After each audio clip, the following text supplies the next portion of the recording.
I'd like to call this meeting to order. Our April board meeting for the on the College Board of Trustees. It is now 12:05 p.m. on April 12th. Can I please get a roll call? Carlo Youngberg. Here. Rose Reno. Here. Gina Ramos. Here. Yolanda Padrones. Frank Ariola. Here. Richard Sablon.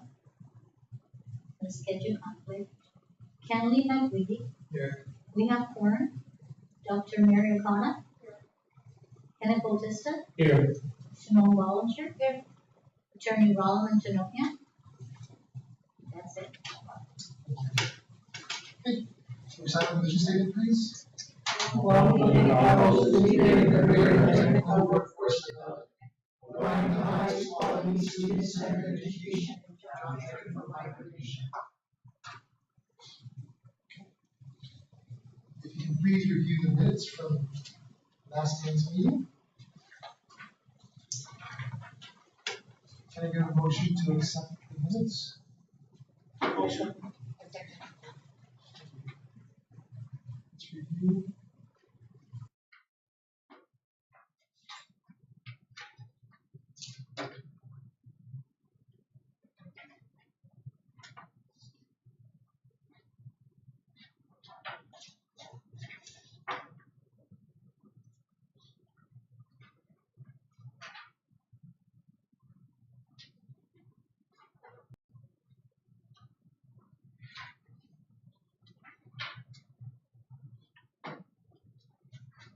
All in favor? Aye. Any opposed? Okay. Motion to accept the minutes carries. Moving on to communications. Communication, Public discussion. no request for public discussion. Thank you. Presidential report, please. Starting off with the financial status of the college has received year-to-date $11,263,345.44. And that is broken down $7.5 million from general fund, a little over $3 million from MDF, $45,292 from the Mission Scholarship Office, and $694,000, almost $695,000 for the MDF.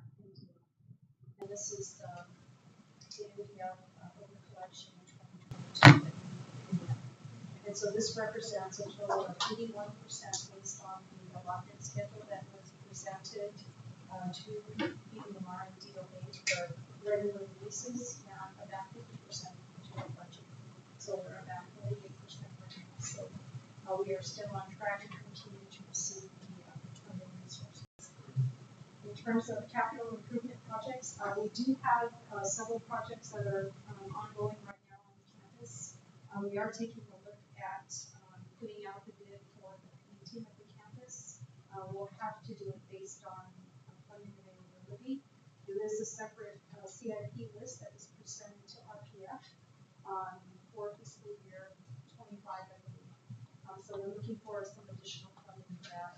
We have awarded the temporary temporary storage unit that is needed on campus for some storage of either items that are currently in the Workforce Development Center and other staging areas for items that need to be surveyed. So we do have a storage facility that will be On the team, can I recommend that they look into specs that they use for the hotels? They're antimicrobial and anti-fade, and they last 7 years.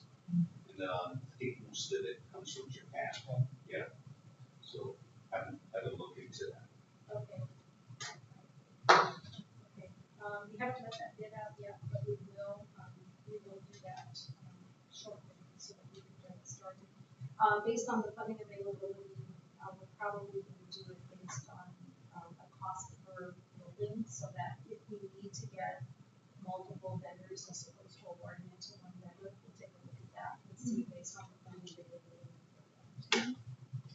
In addition, we do have several things that have actually occurred over the past several weeks. We did have the truck driving boot camp ceremony that was held in March, and all of those computers actually were We do have we will be participating in an additive manufacturing initiative that is being facilitated through Astro, so that is ongoing.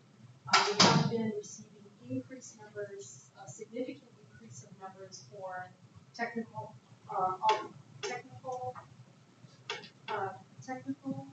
techniques of alcohol management, which is TAM, and that's for entities that either sell or serve alcoholic beverages. So we received an influx of those requirements for training, and that has been responded to by our CEWD. In addition, there's more requests for procurement training, and there is a updated procurement advisory board that was just passed, and so the college will now have a seat at that advisory council to make some recommendations for procurement updates for the government bonds. Dr. Sun, on the TAM, do you know what's driving that need for? Health inspections.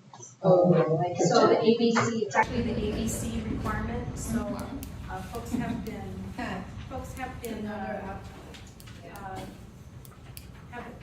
expired authorizations, and so we've received significant numbers of those. What else?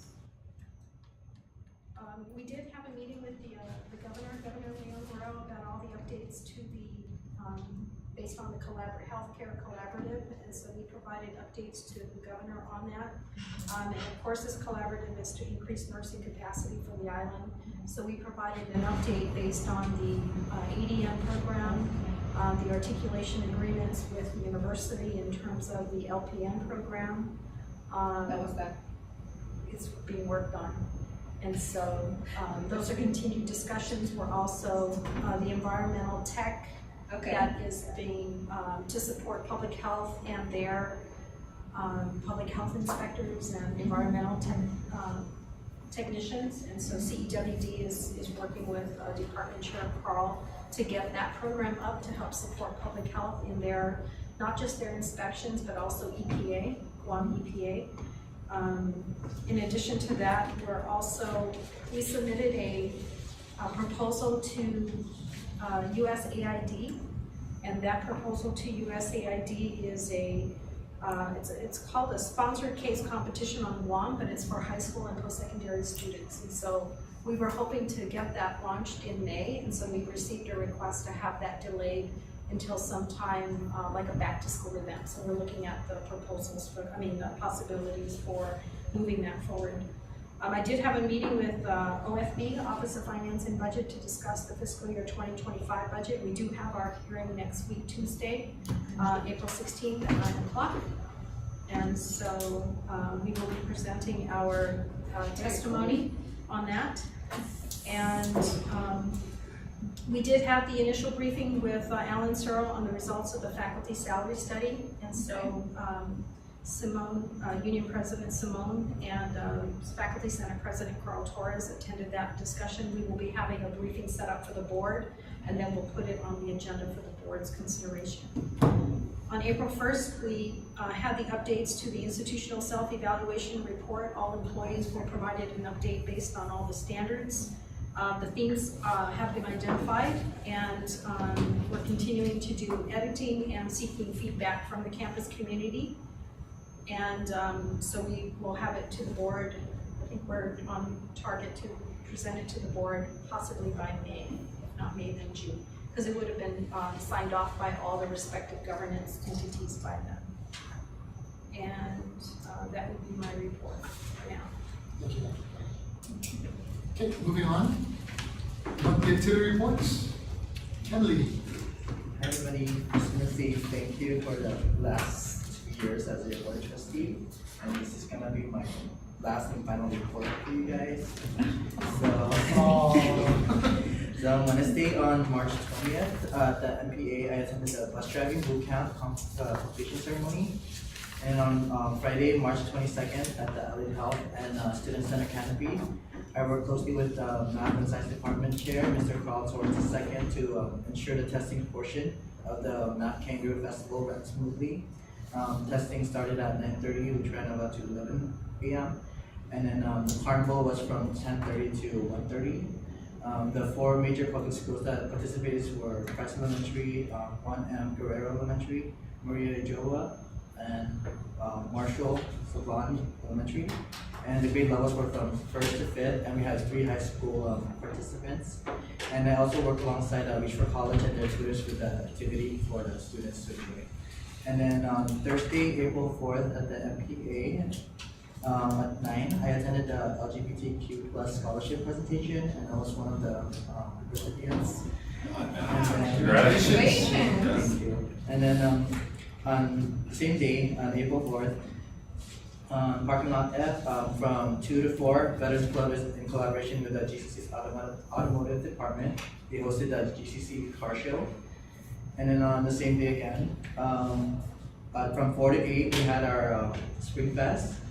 And the current registered students, post-secondary and adult high school students were given free $5,000 to spend on various booths, selling foods and drinks. And the event gave our student organizations a chance to fundraise. They also participated in the Tour of the Pacific competition. This year, the students' organizations were to create a model of a native fish from the country's islands that were randomly selected for them months prior. And the judges determined the winners and gave the prize money that will go towards their account.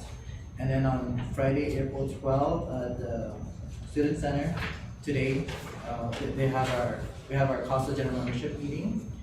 And then elections for the new student leaders took place from 10 a.m. from April 8th to 8 p.m. Wednesday, April 10th. And results will be announced at the CASA general membership meeting today at 12 p.m.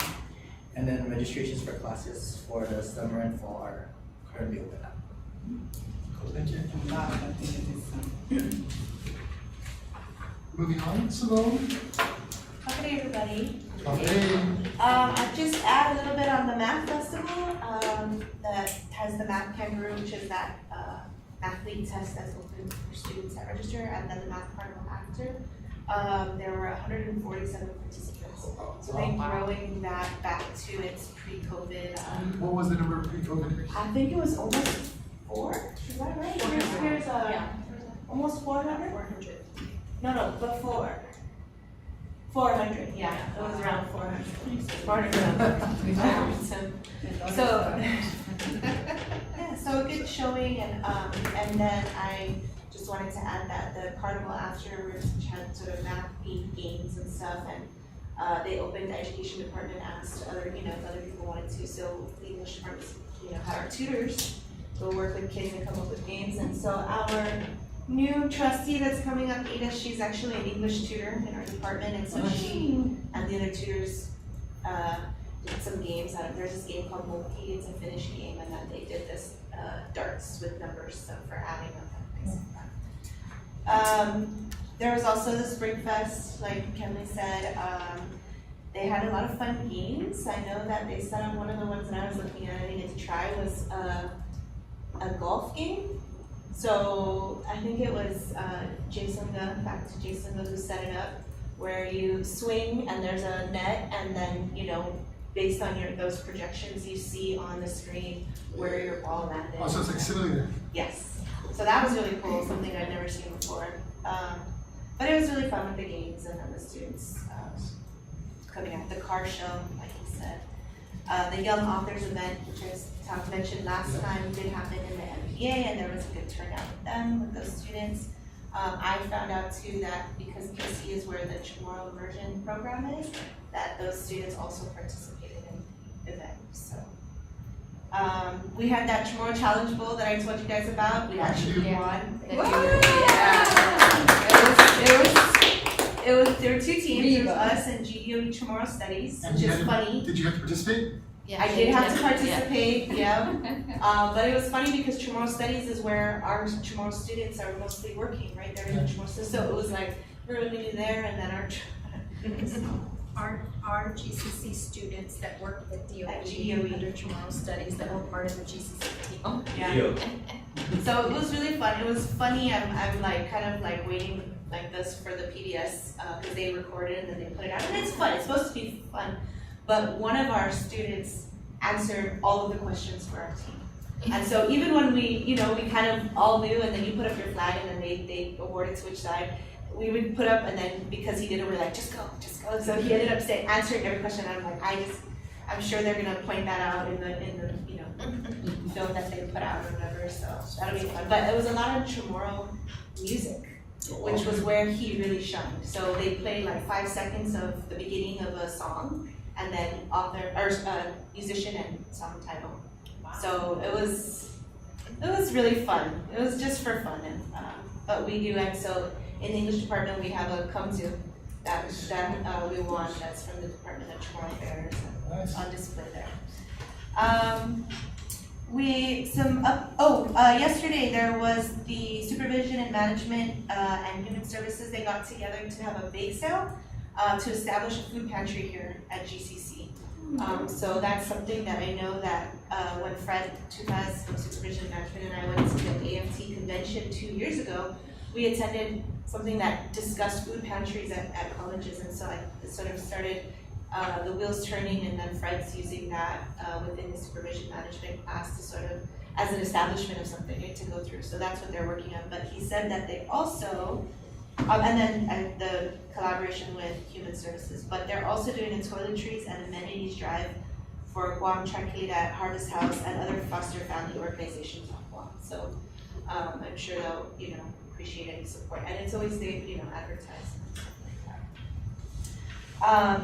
Next week is the English Department on Air, on Art and Research Student Showcase. I think you guys have all received an invitation for that. Yes. This theme, because accreditation is coming up and everything, we chose the mission, the GCC mission.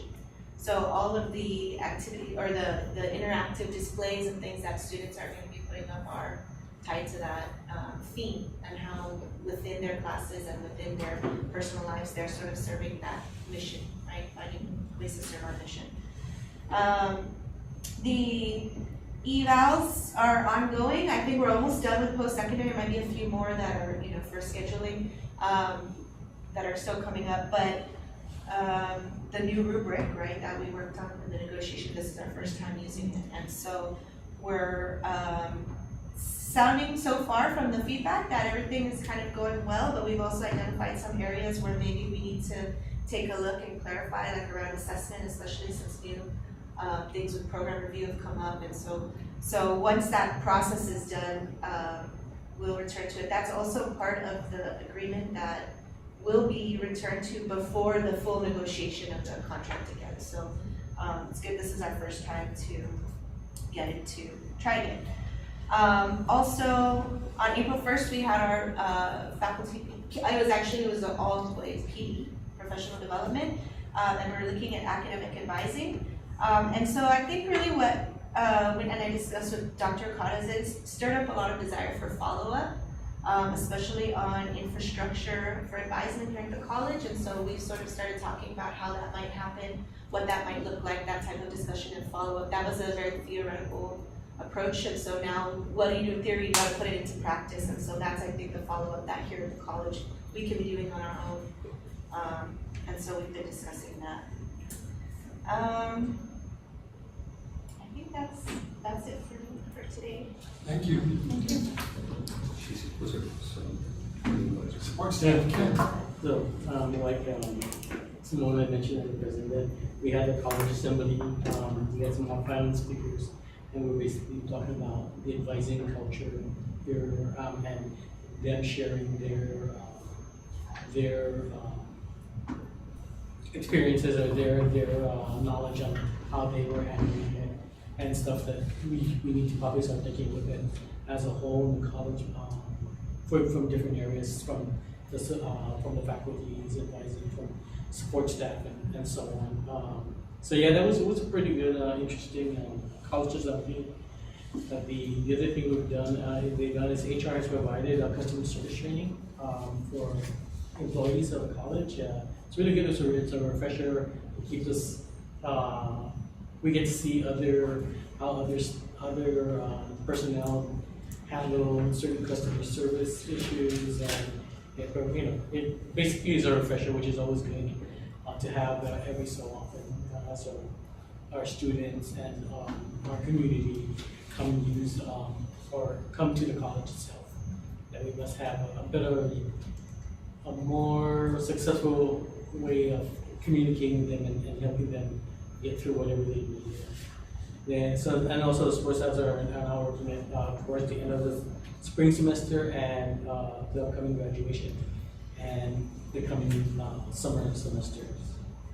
There's a long preparation for those activities.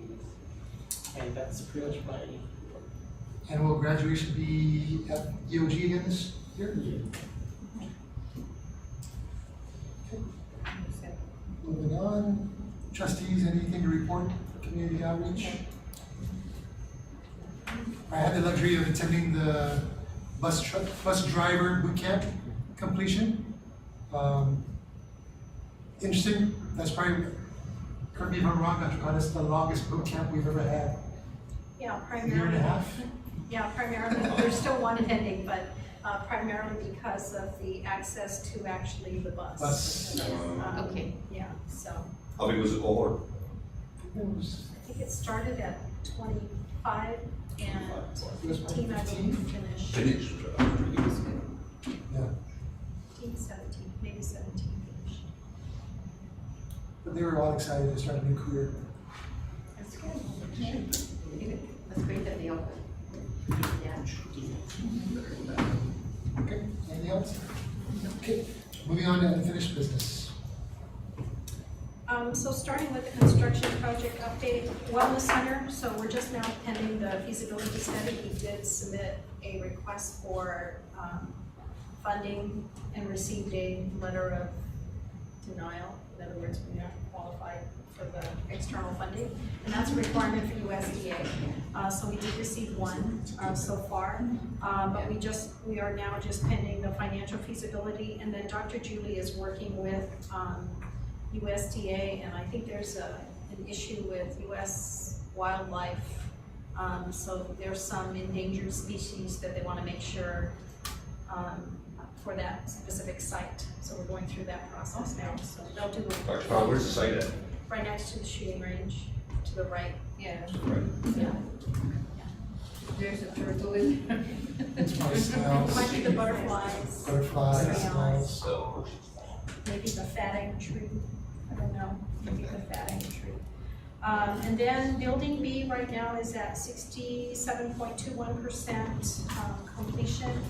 So that's moving along quite well. And right now they're doing the removing and cleaning of forms, installation of forms and the scaffolding, installation of the rebars for the lower roof walls and the parapet, and the installation of conduits and fittings. And we're still waiting or pending the proposal for the elevator. So that's where building. hey, Dr. Carl, a question on the Wellness Center. What type of delay are we looking at with that process, environmental process? So they should have met last week. I think it was raining the day they were scheduled to come out, and so. So it's not like what we had to do over here for the lab? No. It's not like a year or? No. Good. No. And then, okay, Yeah. thank you. And then Workforce Development Center, so we did get, AG did sign off on our bid, really? procurement, we got that on April 2nd. Pre-construction meeting took place April 3rd, and groundbreaking is scheduled for May 6th, so that's coming through. So that's moving along. Culinary Arts and Baking Center is currently at 21.65%.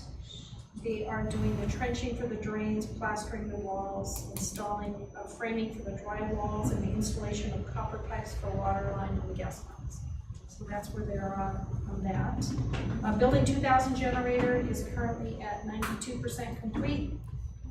They're just pulling the cable for telecom and the MIS fiber optic cable, and then we're just waiting for the RFQ associated with that cable pulling. And then pending the arrival of the current transformer cabinet for the new meter pedestal. And so that project should be done shortly as well. So that's where we are with the construction projects.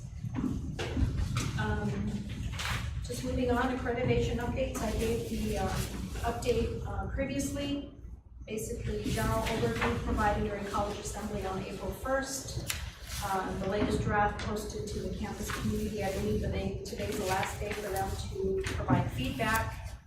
The template will be, the draft document will be updated, and then we'll put it through for our final review. Dr. Gina and Dean Pilar are working on doing those updates as we receive them, and then a cleaner copy would come through before we review it one last time before it's presented to the board. You'll still have to go through the governance process, so all of the advisory groups, including CUPSA, Staff Senate, Faculty Senate, and then I know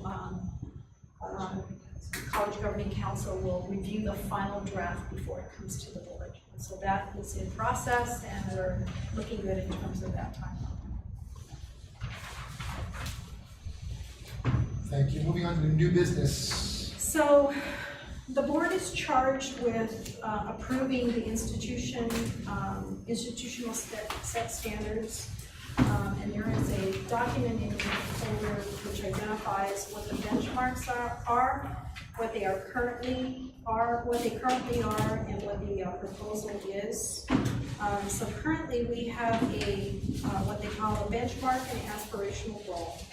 The current benchmark we have is for the bachelor's degree completion for post-secondary is at 20, and the aspirational goal at 10. So we had really high benchmarks and aspirational goals as this program started, the bachelor's degree program. It took a dive, I would say, during COVID, and is now being revitalized or put back on track. And so the recommendation in this particular case for bachelor's degree completion for post-secondary is a recommendation for the benchmark to be decreased to 2, and the aspirational goal to be adjusted to 4, which are more realistic objectives for us. We did have our first completer for the program last spring, 2023, and there has been consistently a low completion rate and low enrollment, which is the reason for the adjustment. In terms of the associate's degree completion for post-secondary, the current benchmark is at 97, and the aspirational goal is at 107. And the completion has always exceeded by more than 100 completers on both standards. So the recommendation is to adjust the benchmark to 197 and the aspirational goal to 207, because those demonstrate when you consistently perform above the benchmark and the aspiration, you kind of got to move the targets to something a little bit more realistic, because you just can't keep, especially by 100 points or 100, you just can't keep increasing it. I mean, saying that you've met both aspirational, so you got to do the adjustment. So this requested adjustment is to increase both the benchmark and the aspirational goal by 100, and that would result in 197 for the benchmark and 207 for the aspirational goal. In terms of the licensure pass rate, the licensure pass rate is the percentage of students who pass a licensure exam, and this includes programs for which students must pass an exam in order to work in their field of study. The standard is 14% of students passing the CNA licensure in 2023. And the number of students that passed the CNA licensure from 2018 through 2023 is indicated on your form, which are above the benchmark and aspirational goal. So currently, the pass rate for the benchmark is at 15%, and the aspirational goal is at 25%. The program completers who pass the LPN has always exceeded more than 50% on both the standards, and that's primarily because we have a high pass rate requirement by GBN. And so it's recommended to adjust the benchmark to 65% and the aspirational goal to 75% to adjust to a more realistic objective. And so that's increasing both the benchmark and the aspirational goals by 50%.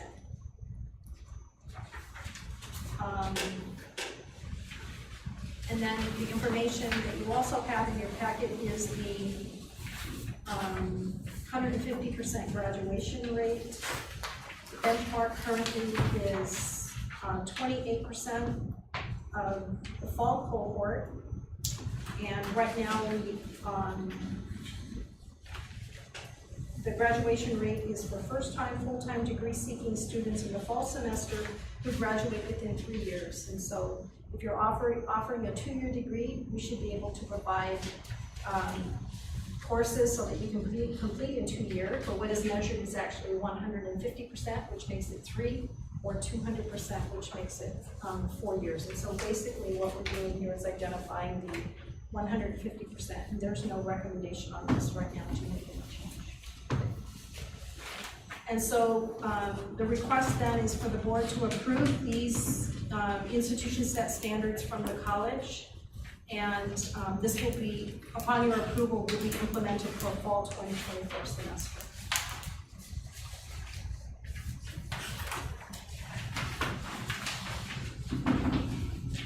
Anybody have questions?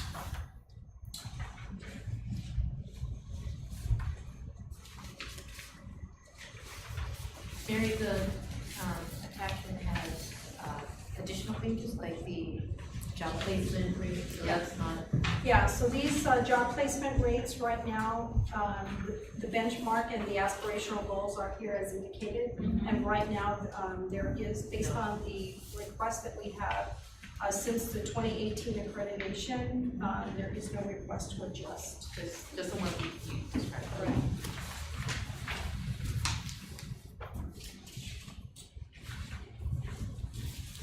And you know, a lot of this really has to do with, you know, how many students that you enter into the institution. When students graduate, then of course, you're gonna show that you've got completion or job placement. Job placement really is based on a survey that we send to them. We don't always get a lot of feedback regarding that, but we are required to provide that report. There is also a report required by law that we submit to the legislature for programs for students that graduated 3 years ago. We have to identify to the legislature how many of them are actually working, how many are working in the area that they received their degree, and then information on the salaries.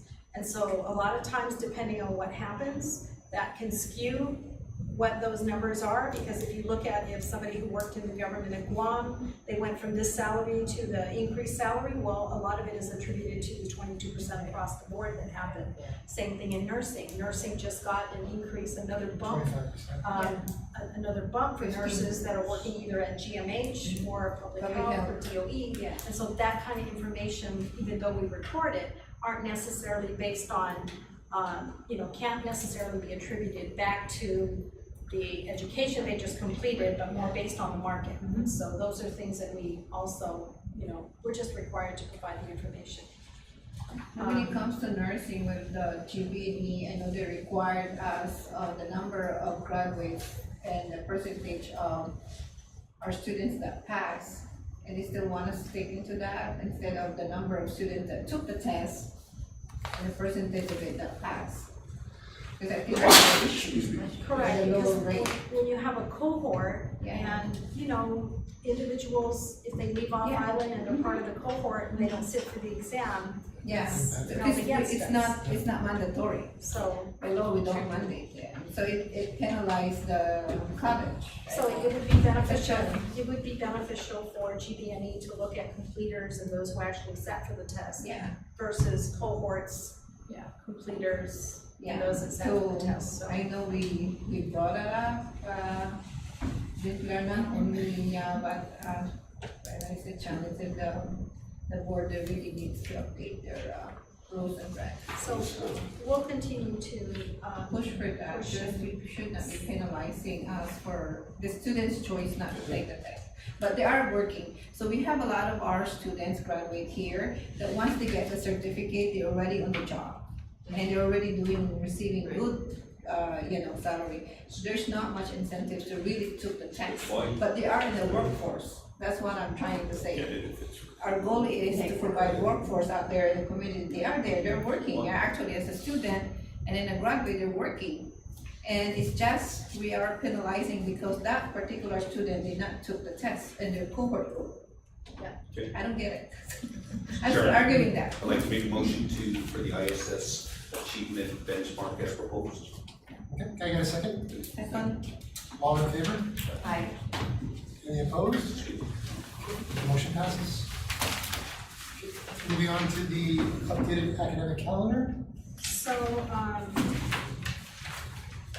7C1 on the participatory governance, and this is on the BOT agreement with the faculty union. The calendar committee is submitting a draft calendar, or submitted a draft calendar to the faculty senate.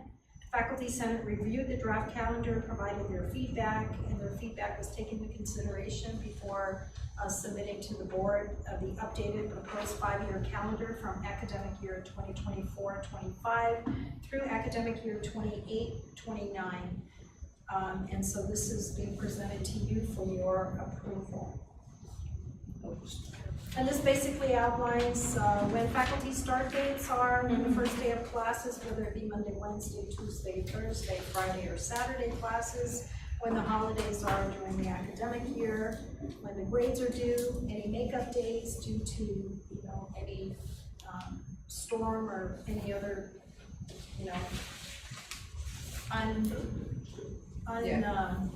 undetermined requirements for us to make up instructional days, and then the when spring break occurs, and then the last days of classes. So the academic years. And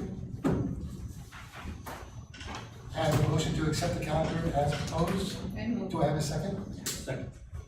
All in favor? Aye. Any objections? Good job. Motion passes.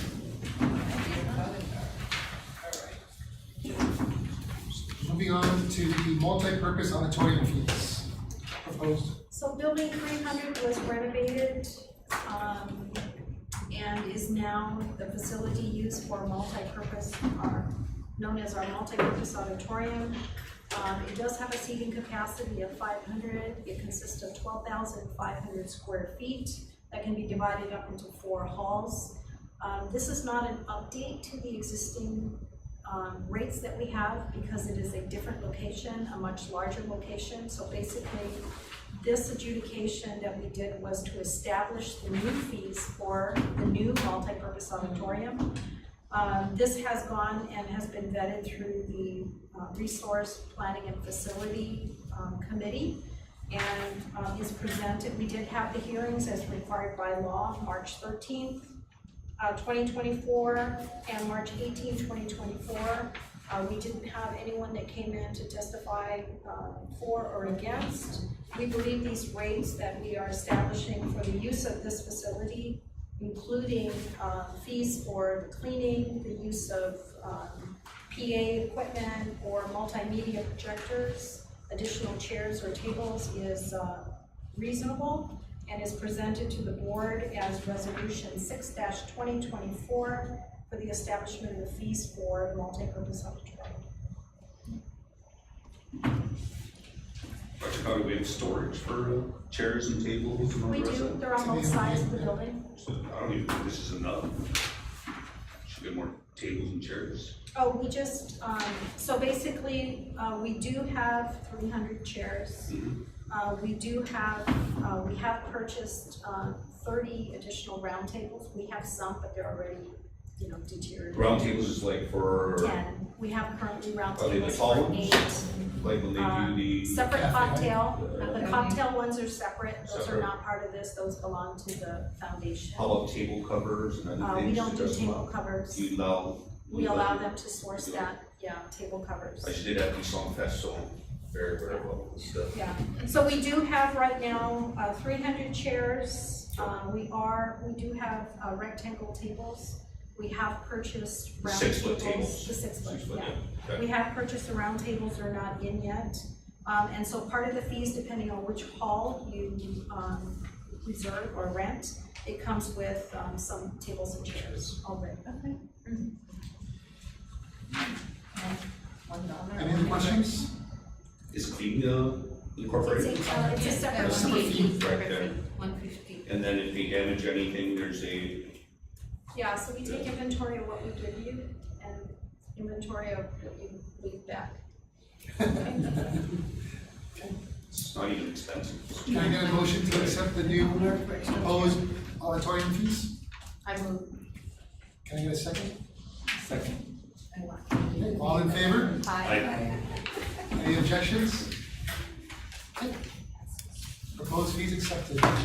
Motion passes. Okay, moving on to President's travel requests. Okay, so, what do I have on here? Okay. Initially, I had not intended to go to the ACCJC conference, but I have been asked to co-facilitate a session for CEOs. And so this is May 9th and 10th in Orange County. The ALO, Dr. Gina, and the assistant ALO, Dean Pilar, will be attending as well. So that's the first one. The second one is the invitation from President Lasner from UH to attend a Pacific Higher Education Summit in conjunction with FESPAC and in conjunction with PPEC. So PPEC will be having a meeting on June 13th, and the inaugural Pacific Higher Education Summit is June 10th and 11th. motion to approve the president's travel schedule of May to June 2024. Can I get a second, please? Second. All in favor? Aye. Any opposed? No opposition, motion passes. Okay. Oh, we have a student trustee swearing in. So before we do this, we swear in a new trustee. We want to make sure that we provide the appropriate resolution to our current trustee for the board, Mr. Kenley McNeely. And if I could, Mr. Chair, there is a copy of the resolution that is here that we will give to the trustee. And we will provide the original certification because not all the board members are here to sign off on the official document. But I'll just read it into the record. Commendation for service as a student member of the Board of Trustees. Whereas a Guam Community College student is entitled by law to serve as a full-time voting member on the Guam Community College Board of Trustees. And whereas Mr. Kenley McWillie was duly elected by the Guam Community College students and served as student trustee from May 2022 through April 2024. And whereas Mr. Kenley T. McWillie encourages students to exercise their right to vote during the elections for COPSA officers, and as a student member on the Board of Trustees, and whereas Mr. Kenley T. McWillie served faithfully and honorably and represented the students of the Guam Community College in a commendable manner and was active in discussions during board meetings, voicing concerns on behalf of students. And whereas in 2023, Mr. Kenley T. McWillie is the first student at Guam Community College that has been awarded the highest scholarship amount from the Asian Pacific Islander American APIE Scholars. And whereas Mr. Kenley T. McWillie is also an active member in the college's student government, the Council on Post-Secondary Student Affairs, or COPSA, has been instrumental in the process of planning and organizing numerous student events with COPSA, promoting student participation in college activities as a member of various student organizations, such as the Phi Theta Kappa, Honor Society, Criminal Justice Student Association, Human Services Student Association, and Korea Club.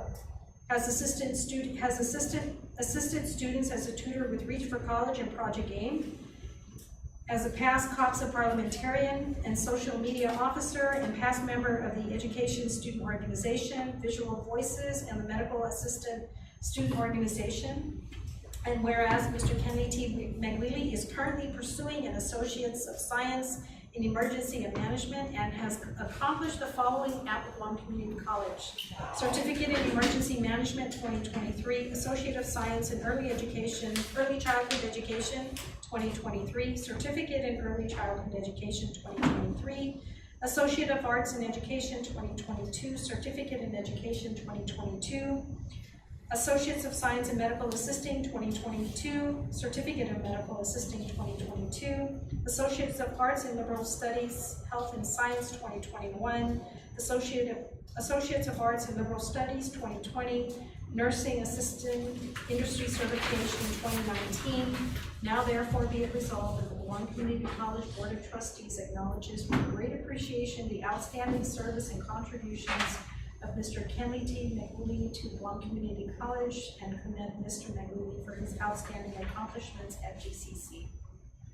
And Mr. Chairman, if you can read the final, Sure. be it further resolved. And be it further resolved that the Board of Trustees extends its sincere appreciation to Mr. Kenley T. McWillie for his outstanding contribution to the people of Guam and his role as a member of the Guam Community College Board of Trustees as he completes his tenure. Here.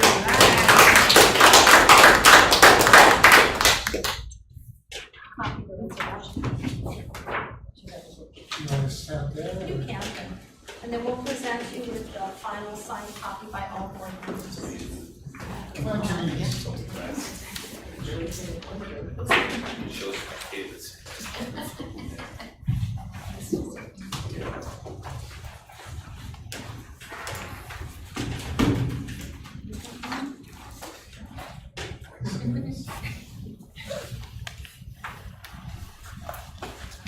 On behalf of the Board of Trustees, thank you very much. And with your list of long accomplishments, is there anything else that you wanted to accomplish while you were here? 1, 2, 3. More 1, 2.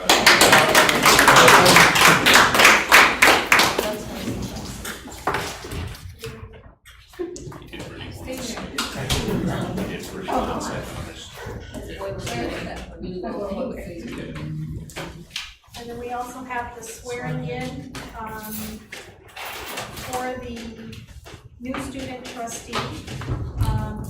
So as mentioned by our current trustee, student trustee Mr. McWillie, the voting took place April 8th to April 10, 2024.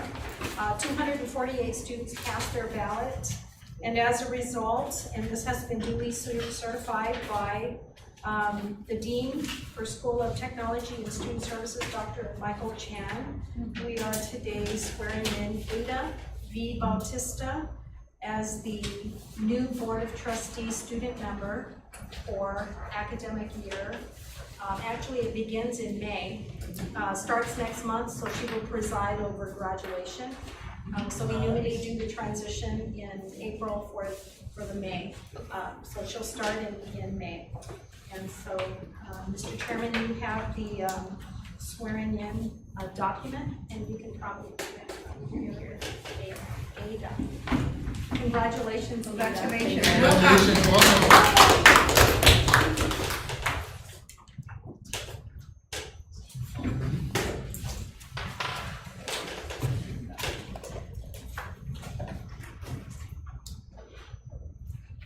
Can you raise your right hand, please? And repeat after me.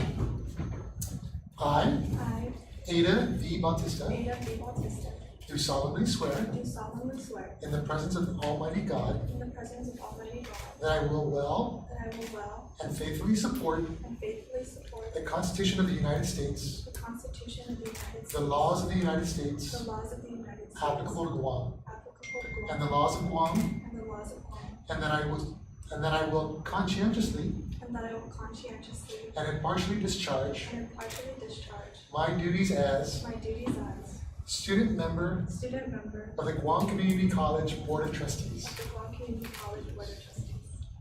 Pursuant to GCA 4308, I declare that the foregoing is true and correct. Executed here in Manila at the Guam Community College on April 12th, 2024. Welcome aboard. Congratulations. Thank you. Oh, Ada, sorry, can you sign this? Yeah.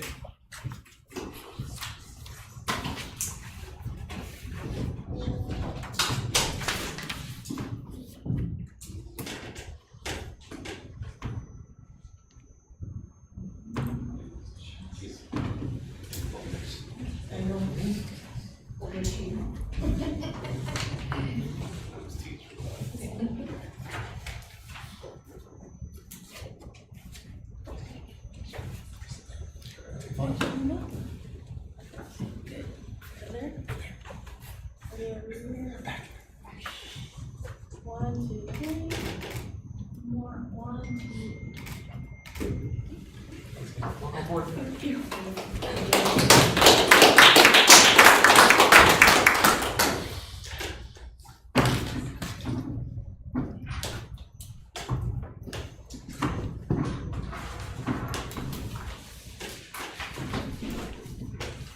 Okay.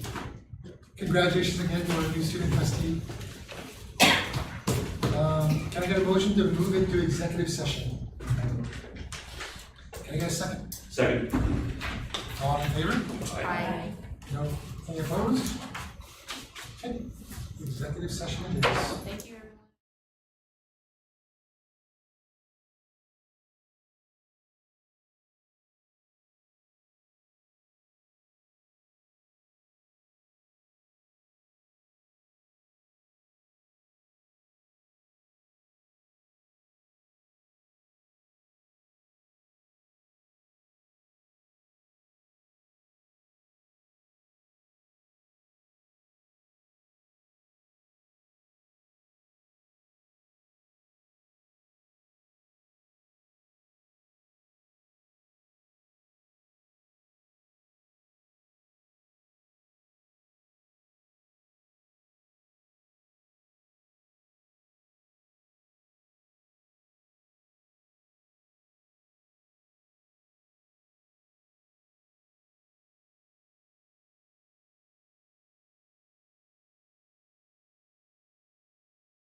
Can I get a motion to accept the president's report? Motion.